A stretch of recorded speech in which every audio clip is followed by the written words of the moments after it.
Okay, we are live on Facebook and it's Morna Haist here, and I'm here with the amazing Cathy Sheppard. And just bear with us for a moment because as soon as I see this broadcast, I'm just going to share it into the Revolutionary Woman global group.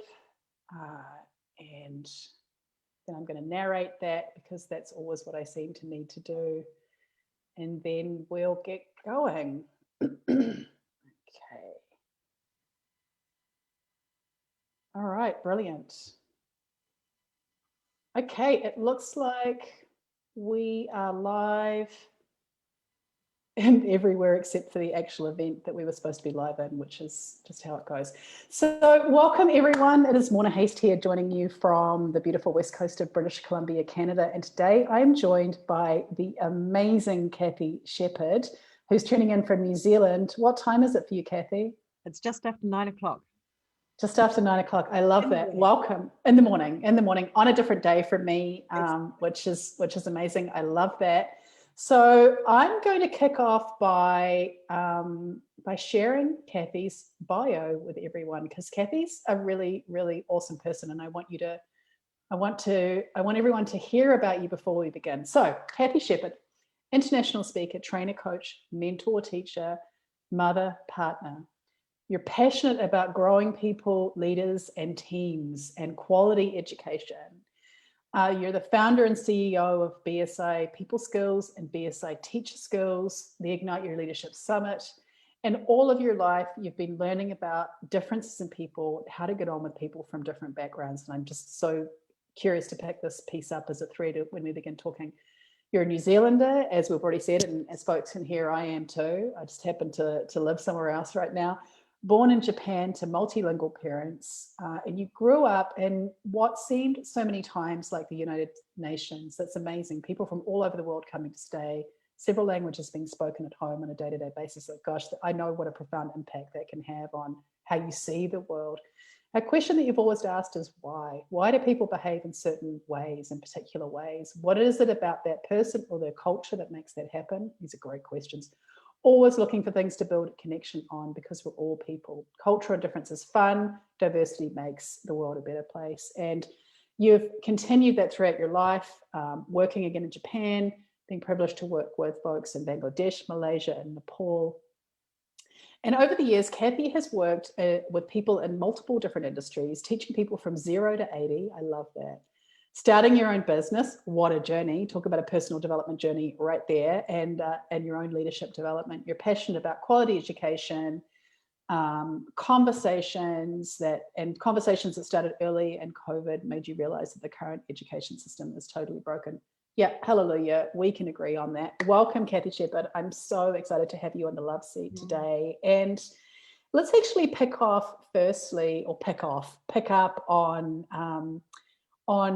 what you've learned about people through your experience of encountering such diversity at a young age, which I've come to believe now, having also being a person who's traveled extensively, who's been in different countries and been with different cultures. For me, it feels like just an essential piece of my education as a human being. How has that experience been for you, and how has it informed who you are now? I think it's very much a part of who I am, and it is that people are people right at the core of who we are. It doesn't matter what the color of our skin is or where we are. We have the same basic needs. We have that same need to be seen, to be part of a family, to love. We eat different food. We eat, and all of this is interesting. We speak in different ways, and it's really, really cool being able to work out, what's important for that particular person. And it's fascinating, and it's that difference is so much fun. Sorry, that's not very coherent, but it's completely coherent. Yeah, it's completely coherent. That's exactly it is. People are people, right? People are people, and they might look different, they might sound different. You might think, I don't like that. Keep going, push through, find out who they are, right? Find out what's important to them, because underneath, they're just the same as you. That's, I think that's a really important observation, that fundamental lens that we approach each other with. You know, if we approach each other with that fundamental humanness and meeting the human being in front of you versus meeting the stereotype in front of you, or versus, you know, meeting these projections or ideas that we have about a certain person, culture, or way of being. I find that when I remain open to meeting the real human being in front of me, all of that other stuff just melts away. Yeah. What's important to them? What, those sorts of conversations. What do they enjoy? What's important to them is really cool. What's important, and I also know for me that one thing that we have universally in common is our body language. And I know that there are exceptions in terms of body language around the world. I know that, but talking more from a fundamental entrainment of our humanness with each other, you can tell when you're in the presence of somebody who's open and curious to you, even if you don't speak the same language or you don't have the same experiences. How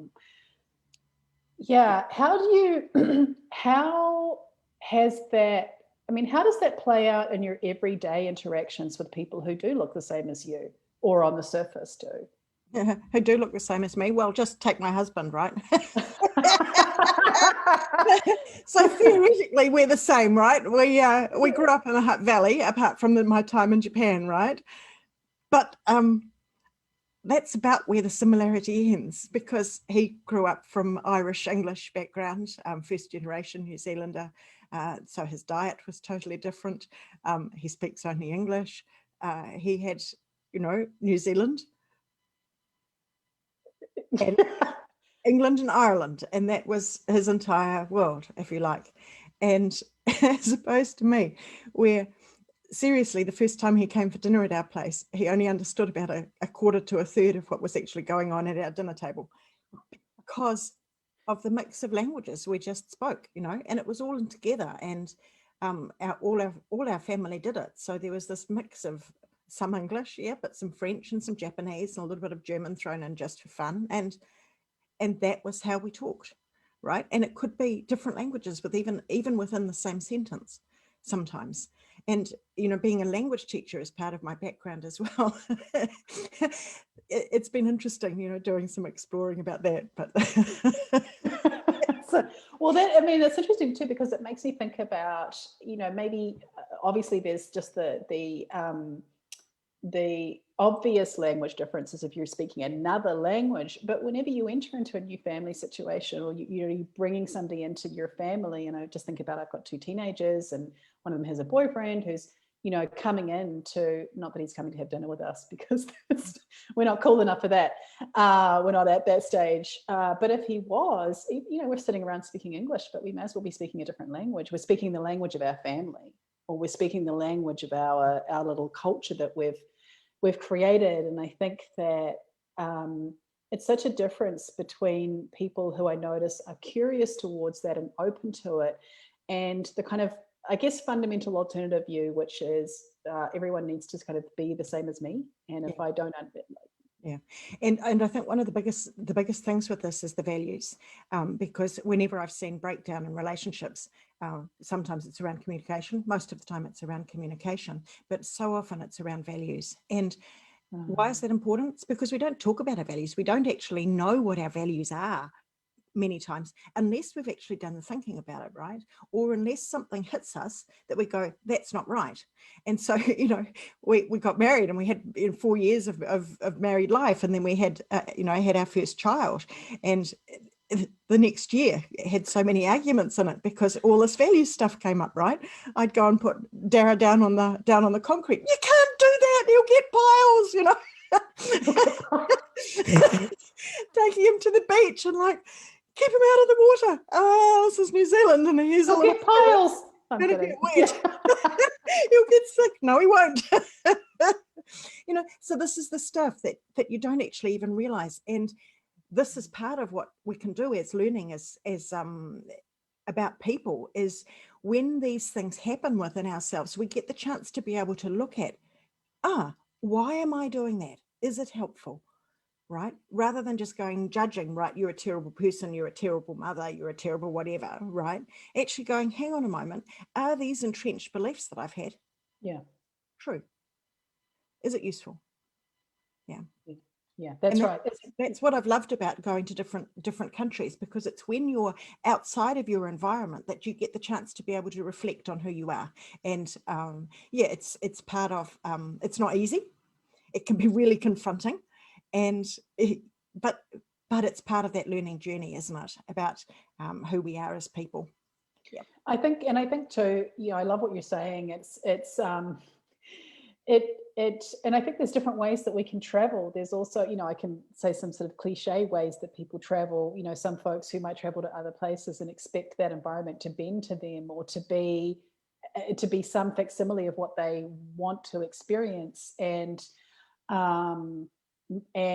others who are generally interested in that. And actually, I really relate to what you're saying about contrast. I know for me, I grew up in New Zealand, and I was kind of first generation New Zealander in my family. Everyone else is born in different countries. So, my siblings were all born in different countries, and my parents lived in 5 different countries. And I was the one that was born into New Zealand and born into this culture where, I finished high school, I graduated at 17, and nobody thought it was weird that my decision was to go to London, England at that age. And that wasn't an unusual thing for New Zealand teenagers to do. And for me, that contrast of, I think when you're a fish swimming in your own waters, you don't realize the waters that you're swimming in because they're just the way things are. Yep. Even as a young child, having the experience of going into somebody else's home and going, oh, they don't eat the same as we do. They don't talk to each other in the same way. They, and being able to have those moments. And I think parenting as well illuminates so much of this. Why do I believe this way? Where did it come from? And is this something that I want to continue? How does this play out? Just, coming in, bringing in the work that you're doing in the world with BOSA People Skills. Tell us a little bit about your company and how you started it, why you started it, and the kind of work that you're doing and why you're doing it. Just those little questions. Yeah, just those little questions. Okay. Yeah. How long have you got? yeah. Just throw in the meaning of life as well. And we'll be okay. Righty-ho. Well, I was a secondary school teacher who had kids and went to Play Centre. Right. Play Centre, for those people that don't know, is an early childhood centre in New Zealand run by parents. It's a completely voluntary organisation, right? And you arrive because you've got a child and you want to, play with your child, and you you arrive in this, and then all kinds of other things happen. But and all kinds of other things happen. So you end up working alongside other volunteers, and you have very little in common except for the fact that you have a child. So again, you can see my background playing out, right? Because you've got all of these people from all of these different backgrounds, and you have to work together, right? Because it's by working together and by learning about each other, etc., living life together, because that's what you end up doing, that you create this amazing environment for your children to grow and learn in. And through that, we grow and learn ourselves. Now, I ended up having 20 years in Play Centre. I way outlasted my children in that environment, which was hilarious for my sister-in-law, who was like, right, now you've finished Play Centre. And I looked at her and said, no, David's finished Play Centre. I'm here. And I spent the last 12 years of that in adult professional development, right? So particularly working with different centres right across New Zealand, helping with professional development, helping them change the culture of their centre, dealing a lot with the conflicts and things that were going on, bringing the teams together, bringing those centres together, empowering the leadership so that their children and the families within that could have these incredible experiences that I knew were possible, right? And that really, really inspired me. I learned so much through doing that, and by working across the length and breadth of New Zealand, I again had this opportunity to meet with so many different people, and to all of the time it's looking at what works for you, what do you need, what do you need. It's not what I think, it's what they need. They have to create their own environment that will work for them. I just bring tools. But it was a question of, well, what happens next? And I started hearing all of these different stories around of people hating going to work, right? They hated going to work. Sunday night, just thinking of work on Monday was dreadful, And why? Because toxic work cultures, bosses that didn't have the foggiest idea how to treat people, so that was one side of it. Or I'd see people being promoted and being really excited about that promotion, and then just quietly dying over the next little while, right? Because they didn't have the confidence, or their confidence got smashed in that growing into that leadership role, because there's no training for so many people in New Zealand and around the world, actually, in terms of how we do leadership. That assumption is that, you've been really good at this job, so you'll make a great leader, right? So just go and do it, right? Or you've been in the job the longest, it's your turn, just get on and do it, right?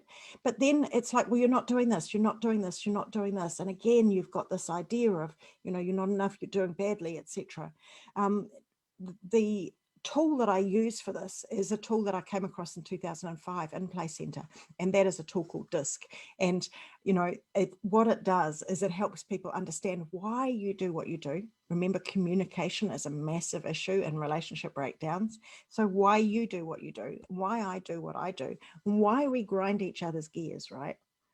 What's going on in terms of that relationship. And what I found was, over that 12 years that I was working in Play Centre, was that the more people understood about themselves and each other, and DISC was a key part of that, the easier it was to get on with each other, because you could appreciate each other's strengths and be who you are, and let the other person be who they are, and then work together. And that was something that I saw, is that when we can all work together, bringing our strengths, we can achieve so much more than any of us on our own. And what's more, have a whole heap more fun. And that's what I wanted to bring into businesses. And so I started in 2013. I started part-time. I had not the foggiest idea what to do, or how to run a business, or even what it was about. Went full-time in 2015, still not having a clue. So the last 6 years has been a journey. I could just relate to almost everything you've said, because there are some similarities in our journey as well, and particularly in the Play Centre context. Is like you, I also worked across the country and did a lot of conflict work, and there's something just so beautiful in that experience. I wish more people had the experience of being able to really lean into the idea that other people have other experiences that are equally valid, and what works in one place can't necessarily just be transplanted over there, and that something really, really, really magical happens when people are connected to their own agency in situations and their own beliefs and how they want things to be. And I love tools like DISC. I mean, well, actually, to be honest, I have a love-hate relationship with them. I think like we all do, I think they can be really useful pieces on the journey of, we did a similar thing as a family, and we did it with a tool that's used here in America. And I actually forget what it's called, but it uses 4 different colors. Mm-hmm. And it's quite similar to DISC. I mean, actually, many of these have the same or similar, pieces behind them. And when we did it as a family, and it was really interesting, because I mean, I've done like you, I don't know why I'm whispering, just because I'm in my own house. Like, I don't know why I'm whispering, but I mean, I know a lot about myself. But for members of my family, it's like a brand new discovery. Like, oh, you don't think the same way I do? No, surprise, I don't. And this is why I behave in this situation the way I do. And I can see this is why you're behaving in the way you do, which is so different from, I think, the typical response that so many of us have, which is the only way this is going to work is if you come around to my way of doing, and otherwise we've got a fundamental problem here. But even if we think about, if I think about how things get done, if I was the only one in my world, like there'd be a bunch of stuff that never would get done, because I just. Mm-hmm. So what do you find? Why do teams or businesses typically reach out to you? Like, what's occurring for them when they're engaging the services of a company like yours? Often it's because there's conflict within the organization, but not always. I'm thinking of a team that I worked with recently, and there were 7 people in that team, and they were just on different pages, right?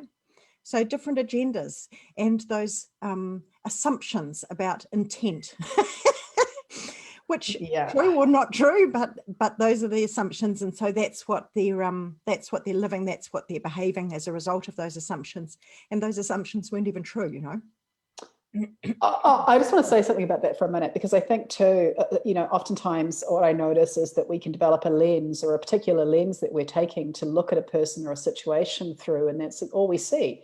Yeah. We're kind of missing everything that's going on. And what's interesting though is that I wanted to maybe, I guess, delineate something for people who are watching. It doesn't even feel like the right word. I use lots of words on a Wednesday. It's my main teaching day, and I think I start using all of these different words. But for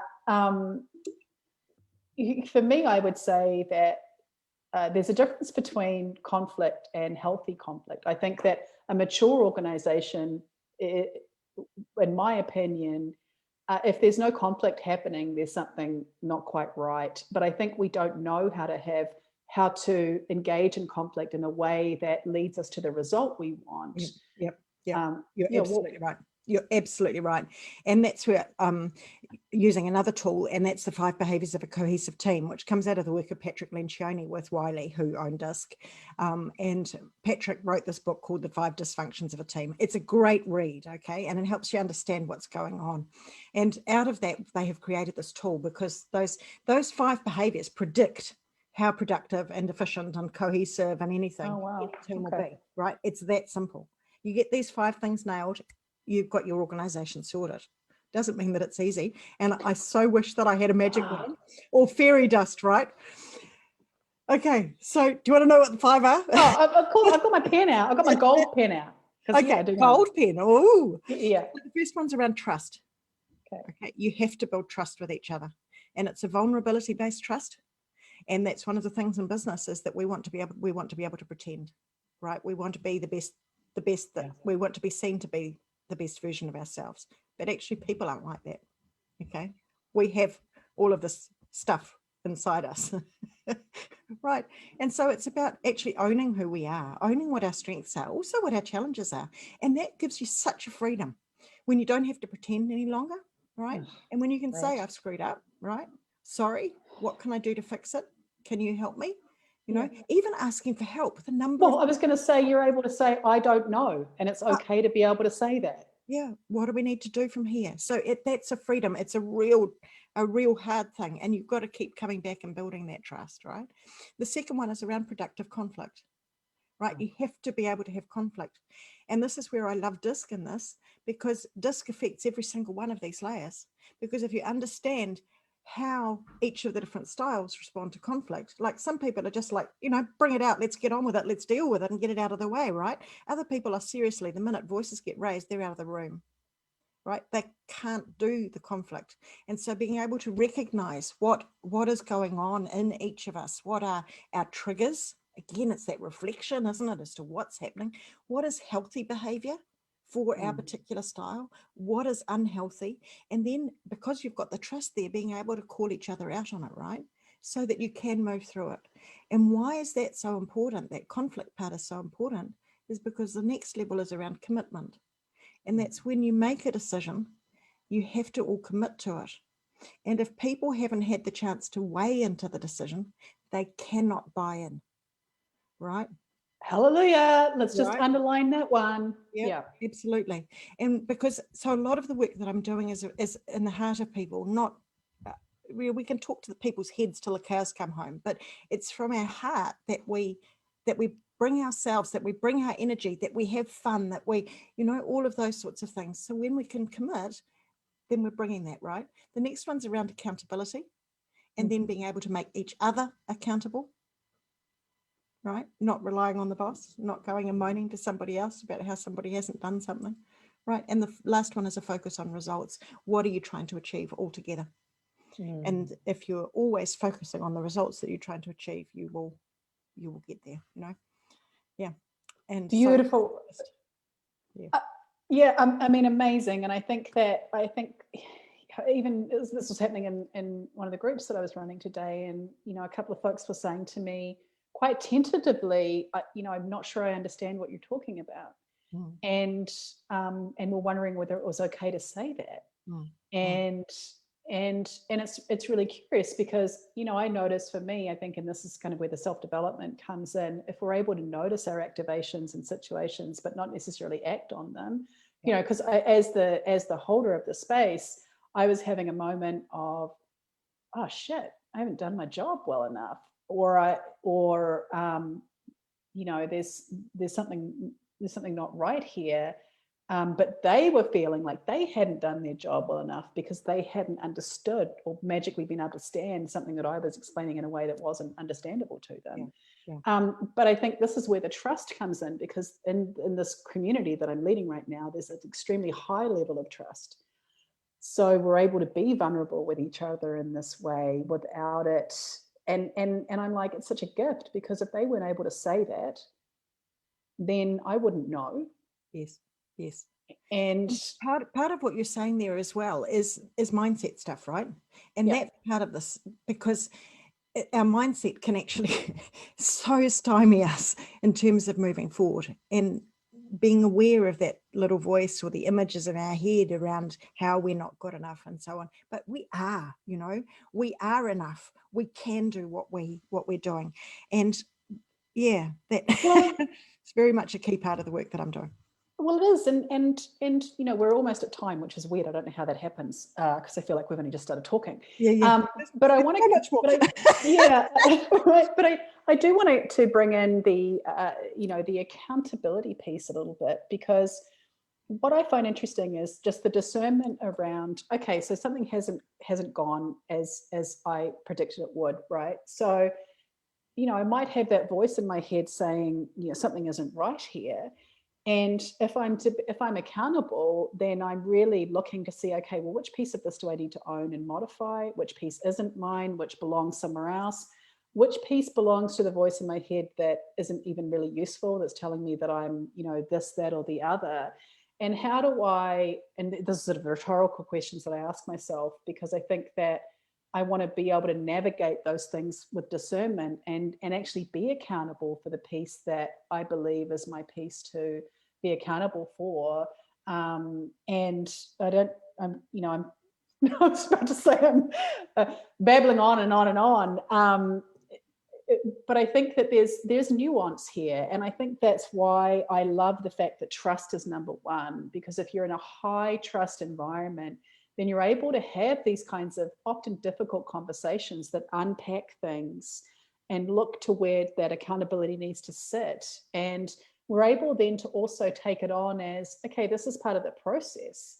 This doesn't mean that I'm a fundamentally flawed human being because I've had this experience. It actually means that in my mind, we start to be in more advanced spaces when we're able to actually operate in this way that matches our true human design, right? Yeah. And it gives us permission to change track, if you like, and to when things start going wrong or when things are no longer working, to actually be able to say no. And there's a big thing that's happened to me yesterday, which was that over the last 8 months, education is something that is so important to me. And I also work with early childhood teachers delivering an incredible program called the Incredible Years program. So, and the autism program as well.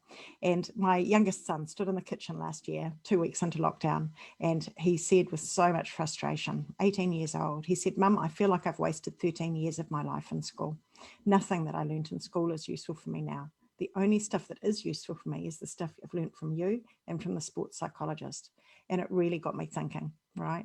So I talked to a lot of people, and in January and in July, I ran 2 3-day summits for teachers, for youth, for parents, to be able to have conversations around the fact that our education system is broken. How do we give our gorgeous young people the opportunity to be able to thrive, to know who they are, who their strengths are, to be able to communicate with others, right? And that summit was called Ignite Your Leadership, right? It is called Ignite Your Leadership. And so 34 beautiful speakers from around the world, and Morna, you were one of those speakers, with incredible content to ignite the fires of young people, teachers, parents, and to help them know who they are and what their strengths are, to be able to know what they can do when their worlds are crashing down around them, and also to know about how to look after themselves, that mindset, self-care. So I'm really proud of what I've done. Yeah. but I'm not going to do another one. And so that's been a big decision to actually go, I've done, I'm stopping. Right, where to next? Back to focusing on the business and working with the teams and leaders that I'm working with. Yeah, and I congratulate you, Cathy, on a few different levels. One is firstly having the bravery to step forward and try something, and and see what it could be, and I know that you're in a I was going to say a raw place right now, having just made this decision, and I know for me. Had quite a few experiences like that in my in my long kind of journey that I've been on with my own kind of similar journeys, and what's really curious to me, and I just offer this as a seed, is that my prediction is that this piece of work isn't really going anywhere, and that it will emerge in the way that in the next evolution of it, when it's time, and I believe that you will have ignited something, and I'm curious to see how that plays out over time, and what it looks like after you've digested it all. What would you say, actually, Cathy? This is maybe just a weird question to end up on, but we're going to end here. What advice would you give to yourself who embarked on the journey of Ignite Your Leadership, and what advice would you give to the you who's going to be around in a year from now? Do it anyway. Do it anyway. If it's something that you're that passionate about, do it anyway, give it your all, but be prepared to stop when it's time. Yeah. And it'll be good. It's the right decision, and that's the thing, is make the decision and move on. Make the decision and move on. And because that there is something around the corner, there's something else. Yep. But within this, stay true to who you are. Know who you are, know what your purpose is. And there are things that are with us for a time and a season, and we put our all into it, but it is a time and a season. There's a wonderful saying in Japanese, which is ichigo, ichie, right? There are things that are for a time and a season, if you like. And that's just for that time and a season, right? Appreciate it for that. We can't, having moved on from it, we can't go back. We can never go back, right? Oh, I think that's a great place to finish. I think that's a great place. We're going to finish on that mic drop moment. Yeah. Cathy Sheppard, thank you so much for joining us live. That was the Love Seat with Cathy Sheppard. Stay where you are, because I'm just going to stop the live broadcast. And what I'll just say at the end is, because of the sort of weird way I have to do it, it's very hard for people to find us live. So I'll tag you into the video, Cathy, so that you can pop your links there so that people can stalk you and find out about how brilliant you are. But for now, that was the Love Seat with Morna and Cathy, and I'm going to stop being live.